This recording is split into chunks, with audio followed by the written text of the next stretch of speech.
Did you ever imagine that after retirement, when you finally step into the life you worked so hard to build, the very people you love most, your children, might unintentionally begin to chip away at your peace? No one tells you that retirement isn't just about stepping back from work. It's about stepping into a new kind of freedom. A freedom that for many older adults becomes quietly compromised, not because of bad relationships, not because of conflict, but because of love, given without limits. You give time, money, your home, your energy. And at first, it feels good. It feels right. You're helping. You're showing up. But slowly and almost invisibly, you may begin to lose something far more valuable. Your peace, your autonomy, your sense of self. This video isn't about being cold or cutting people off. It's about drawing the kind of boundaries that allow love to exist without exhaustion. It's about protecting the space you've earned, the one filled with dignity, rest, and decisions that belong to you. So if you're ready to make sure your retirement is lived on your terms, let's talk about the very first and most critical boundary: control over your finances. Now let's be honest, navigating finances in retirement can already feel like walking a tightrope. Pensions, savings, fixed income, medical costs. It's not easy. And that's exactly why this first point matters so much. One of the most dangerous things an older adult can do is hand over full control of their money to their children, even if it starts with the best intentions. Maybe you just needed help logging into your online banking. Maybe you gave them access to pay a few bills. It seems innocent, but what starts as a gesture of trust can become a transfer of power. And once control slips away, getting it back can be painfully difficult. I think of a man named Robert, 75, a retired school principal. He wasn't comfortable using apps or handling digital banking, so he let his daughter, Emma, take care of it for him. At first, it made life easier, but over time, she began making purchases for the house or just to help out. Nothing was ever discussed. When Robert asked about it, she said, "I thought it didn't matter anymore." He felt stunned. It wasn't the money. It was the realization that someone else had started steering his life. You see, your money is more than dollars in an account. It represents decades of work, discipline, sacrifice. It's your safety, your options, your independence. The ability to decide where you live, what kind of care you get, even what food you buy. All of that is tied to financial control. And when that's handed over, even with love, it can leave you feeling like a guest in your own life. This isn't about mistrust. It's about structure. You can accept help without surrendering control. Keep your name on the accounts. Use joint access only when necessary and for specific things. Always ask for receipts. Understand what's being done in your name and why. And most of all, if something doesn't feel right, don't ignore that feeling. Speak up. Your instincts have guided you through a lifetime. They won't fail you now. You've earned every cent. You've managed it for years. And no one, not even the people you raised, should decide what happens to it, but you. Now, let's talk about your home. That next sacred thing you should protect at all costs. Your home isn't just four walls and a roof. It's where you built your life. It's your rhythm, your habits, your quiet mornings, and the space where you feel most like yourself. And that's why giving it away too soon, even to someone you trust deeply, can be one of the most harmful things you do. There's this idea floating around that it's just easier to transfer the house to your child early. Maybe to avoid taxes. Maybe to secure Medicaid later.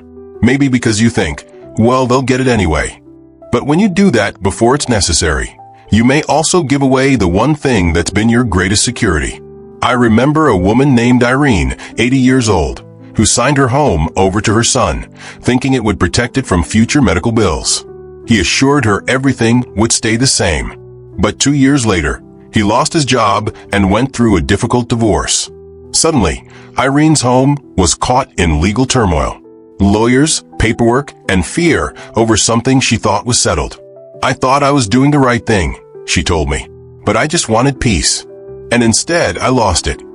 Even when your relationships are good, life can take unexpected turns. A job loss, a lawsuit, a financial struggle. If your house is no longer legally yours, your security depends on someone else's stability. And that's a risk You don't have to take. You don't need to feel pressure to hand over your deed. There are better ways to plan. Talk to someone who understands elder law. Look into living trust, shared agreements, options that give flexibility without sacrificing ownership. You've created a safe space for yourself. Keeping your name on that title isn't selfish, it's responsible. It protects not just your comfort, but your freedom to decide how, where, and with whom you live. If you're watching and any of this feels familiar, maybe you're already feeling the weight of too many yes. Stay with me. Because the next point is something many people overlook until it's already cost them months or even years of their retirement. And that's this: your time and energy are not unlimited.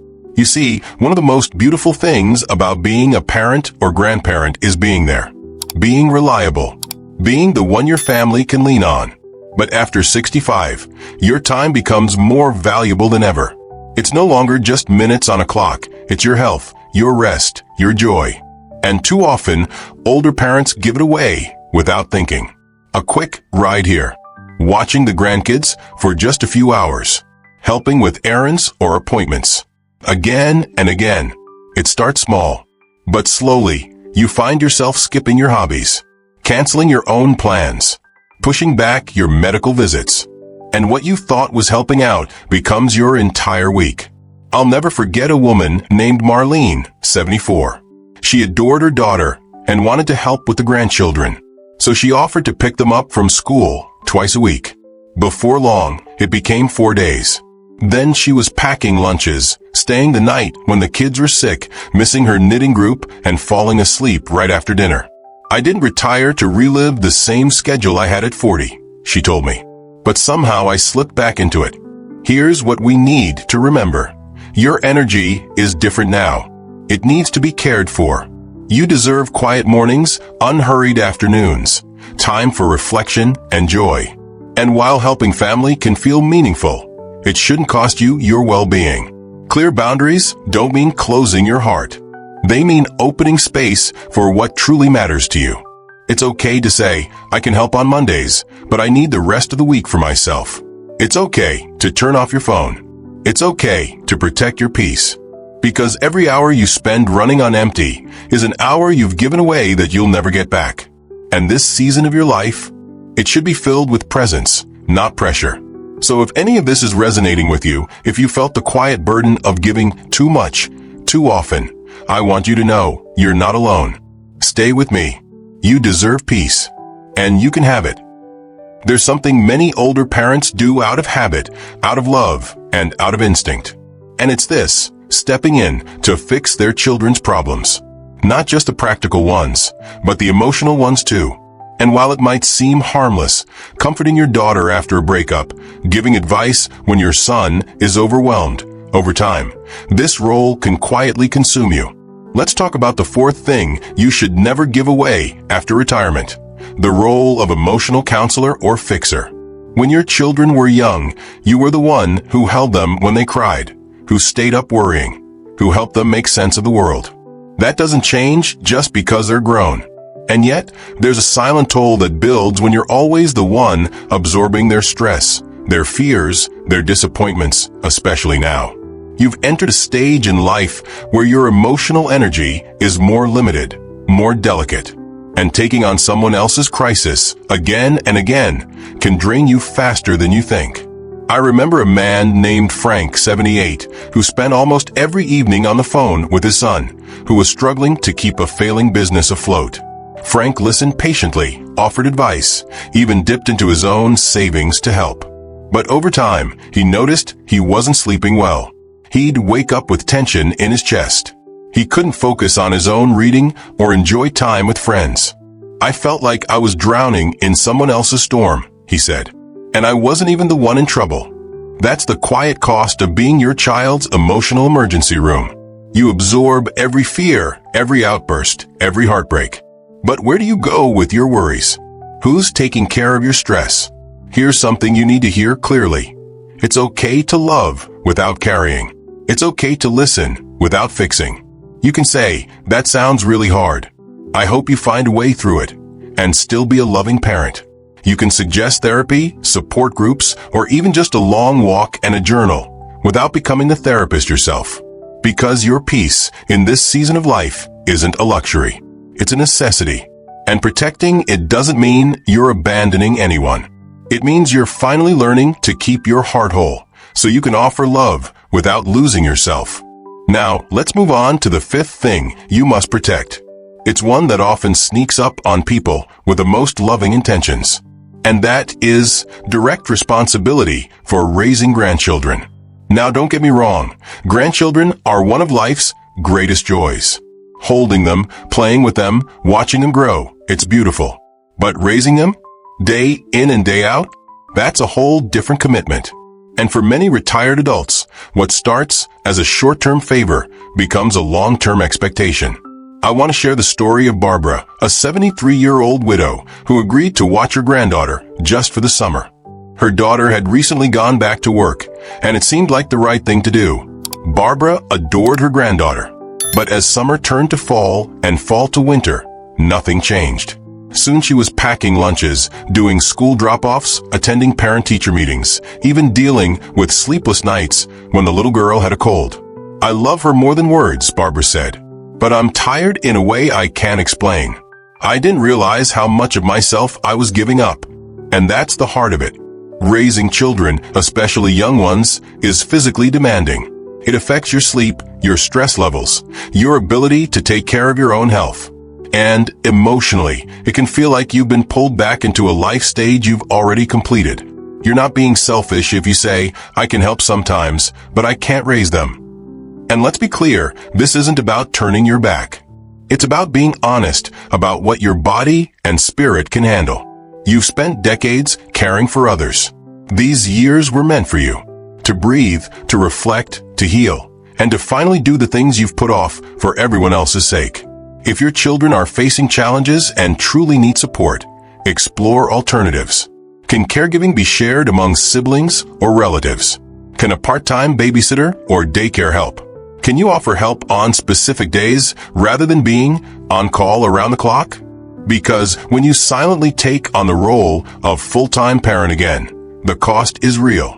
It's your rest, your ability to travel, your space to grieve and to grow.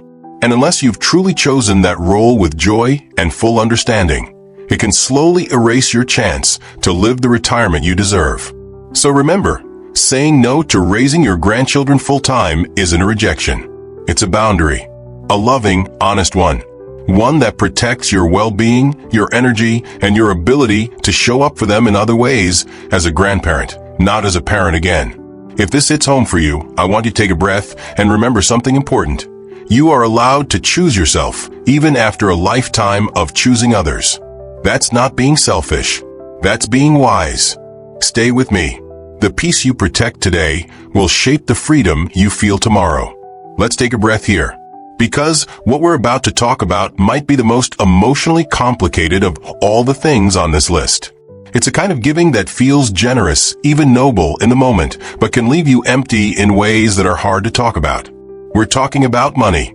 Specifically, your retirement savings and emergency funds.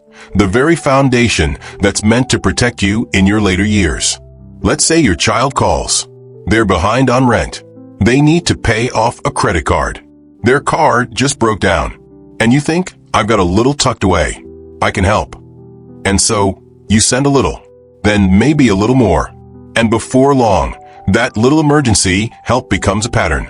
Not because they're ungrateful, not because they're taking advantage, but because you've made it normal. Because love makes us do things without fully thinking through the cost. I want to tell you about Leonard, an 80-year-old retired welder. He was a quiet, steady kind of man. Over the course of 5 years, Leonard gave his son small amounts of money, $300 here, $500 there, always for good reasons. Car repairs, overdue bills, even a little help with a business idea. In total, it added up to almost $25,000. But it didn't feel like that at the time, because it never came all at once. "I thought I was being helpful," Leonard told me. "But I realized too late I was draining the very account that was supposed to protect me when I got older." And the worst part? It wasn't just the money. It was the anxiety. The fear that if he got sick, he might not have enough. The silent stress every time he picked up a prescription or opened a hospital bill. The sleepless nights worrying, what if something happens to me now? That's the real cost of financial overgiving in retirement. Not just the dollar amount, but the erosion of your safety, your sleep, your peace of mind. You need to hear this clearly. Your savings is not just money. It's your shelter. It's your medication. It's your independence. And it's your freedom to make choices without relying on others later. Your children may have time to rebuild their finances, but you may not have that same luxury. Not when you're 70, 75, or 80. Not when the price of everything keeps going up. Not when healthcare costs can turn into emergencies overnight. And here's something else. Many adult children, bless them, they don't realize what they're asking. To them, you've always been the provider, the helper. They think, well, Mom and Dad are retired, they're doing fine. But they don't see the full picture. They don't feel the fear of looking at a dwindling bank account and wondering if it'll last another decade. So what can you do? You draw the line with love. You say, I want to support you, but I need to protect my future too. You offer guidance before you offer money. You suggest they explore options, loans, payment plans, community support. You let them know you care deeply. But you also let them know, this savings isn't just for me. It's for us. So I don't become a burden later. That's the piece so many people forget. When you give away too much now, it may be your children who have to step in later to help you. And no one wants that. Not you. Not them. That kind of reversal often leads to guilt, frustration, even resentment on both sides. So protecting your savings? That's not selfish. That's future-proofing your peace. That's making sure the life you worked so hard to build doesn't collapse under the weight of someone else's emergencies. Let's also talk about the emotional tug here. Because I know it's not easy to say no, especially when your child is struggling. But here's the truth. Love isn't always about rescuing. Sometimes love means saying, I trust you to figure this out. Sometimes love means stepping back so they can step up. And that's one of the most powerful gifts you can give, faith in their ability to grow, adapt, and overcome without relying on your nest egg. It might feel uncomfortable in the moment, but over time, it builds respect. It sets clear expectations. And it preserves something far more important than just money. It preserves your dignity, your confidence, and your right to feel secure in the years ahead. So, the next time you feel tempted to reach into your savings for someone else's emergency, pause. Ask yourself, am I helping them grow? Or am I weakening both of us? You can be generous. You can be loving. But you don't have to sacrifice the safety you spent a lifetime earning. Draw the boundary. Say it out loud. Write it down if you need to. I love you. I want the best for you. But I must protect what I built. And remember this too. When you protect your financial independence, you're not just doing it for yourself. You're also relieving your children of the burden of having to support you later. You're showing them what responsible aging looks like. And that's a legacy worth leaving. We're almost there. And every step we take is a step toward peace, clarity, and a retirement truly lived on your terms. We've talked about money, time, energy, emotional strain, all the things that can quietly be given away without realizing the cost. But there's one more. It's subtle. It doesn't always look like a gift. But once it's gone, it's the hardest thing to get back. It's your right to decide. That's the seventh and final thing you should never hand over to your children after retirement. Your decision-making power over your life. Now, let's be honest. Sometimes your kids really are trying to help. They're worried. They want you to be safe. They want you to be closer. They want life to be easier for you. So they start making suggestions. Why don't you move in with us? You shouldn't be driving anymore. Maybe it's time to downsize. At first, those ideas feel like options. But when they come up over and over, when your own voice gets quieter in the conversation, they stop being suggestions. They start sounding like decisions that have already been made for you. I want to tell you about Elaine, 79, who lived in a quiet town where she knew her neighbors, her doctor, her grocery store clerks, everyone. Her daughter lived across the country and kept suggesting, "Come live near us. We'll help you. The kids will love having you close." Eventually, Elaine agreed. It made sense on paper. But 6 months after the move, she felt deeply lost. "It wasn't my church. It wasn't my town. It wasn't my home," she said. "I thought I was choosing connection, but I lost my place." And here's what many older adults quietly feel, but rarely say. When others start deciding what's best for you, it can feel like you're disappearing in your own life.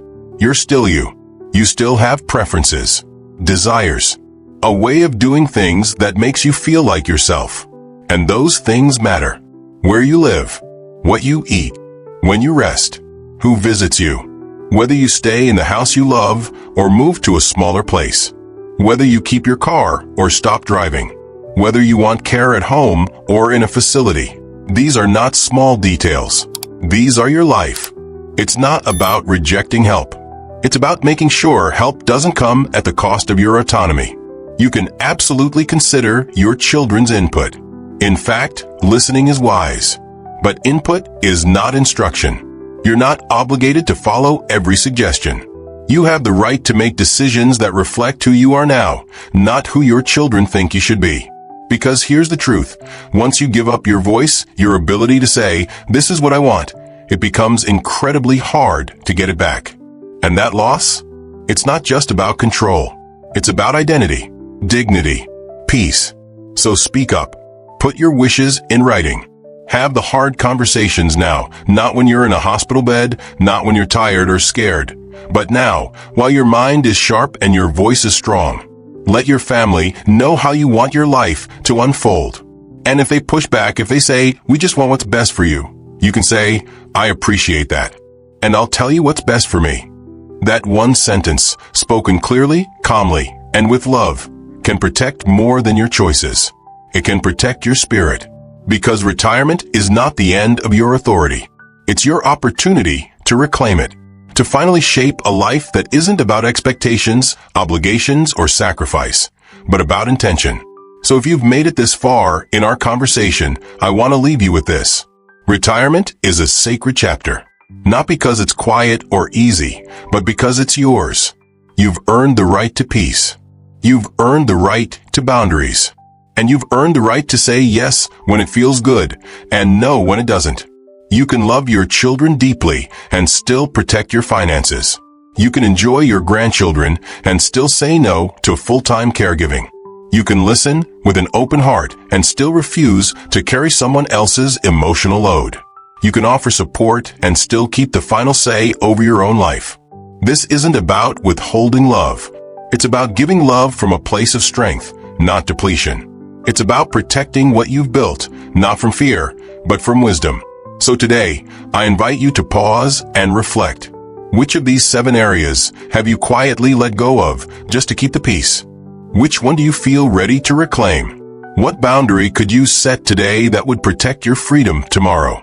You don't owe anyone your exhaustion. What you owe yourself after a lifetime of giving is peace, rest, and a future shaped by clarity, not pressure. So let your retirement be guided not by guilt, but by grace. Let your boundaries be strong, not to push people away, but to hold space for what matters most. And above all, let your choices speak for you. You've spent decades making sure everyone else was okay. Now, it's time to make sure you are okay too. If this message touched you, I invite you to share your thoughts below. What stood out to you? What will you do differently starting today? Thank you for spending this time with me. If you found this video meaningful, please like, subscribe, and share it with someone who needs to hear this. Your support allows us to keep creating content that empowers, informs, and reminds every older adult. You matter. Your peace matters. And it's never too late to protect it. We'll see you in the next video.